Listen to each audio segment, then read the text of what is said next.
guys, welcome to Digit.in, and what we have for you today is an unboxing and how to set up this Philips 2.1 soundbar. Now of course we've gotten everything from the box out to show you guys. You get the soundbar along with the subwoofer, and you get a power cable for each, and that's because the soundbar and the subwoofer communicate wirelessly, so you can place the subwoofer slightly away from your setup if that's what acoustically fits your room. You also get wall mounting brackets for the soundbar and of course a nice sleek remote control. What you don't get is any audio cables in the box, which is a bit of a bummer.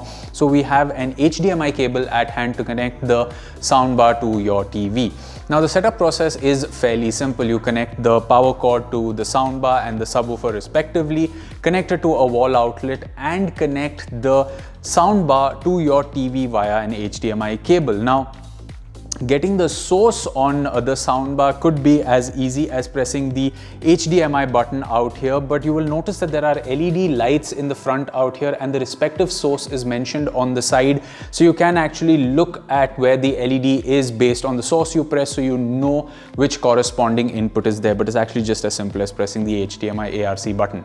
Now you will have to move on to your TV to ensure that the sound comes, and what we have right now is an Android TV, which most of you at home would possibly have, so you can go through some of the similar steps to ensure that the sound is coming from the soundbar and not your TV once it's connected. So like we said, we've connected the power cable to the soundbar, an HDMI cable to the soundbar, which is connected to HDMI port number 2 in this Redmi TV, which is the ARC port, and of course the subwoofer is also connected to a power source. Now there is a light at the back of the subwoofer which will blink when it's not connected to the soundbar, and it will have a solid color when it is, so you know that the subwoofer and the soundbar are connected. Now in this TV we did notice that it auto detected the connection, so if it does not, all you need to do is go into the settings.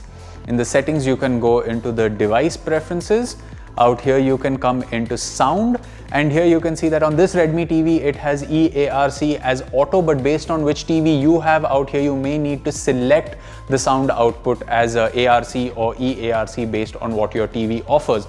And once this is done, you will notice that you will be able to control the volume of the soundbar using the TV's remote control itself. So you really don't need to resort to the remote control of the soundbar in case all you need to do is move the volume up or down. And of course the volume is represented by the LED dots on the soundbar right there. So this was a quick look at the unboxing and how to set up this Philips 2.1 soundbar.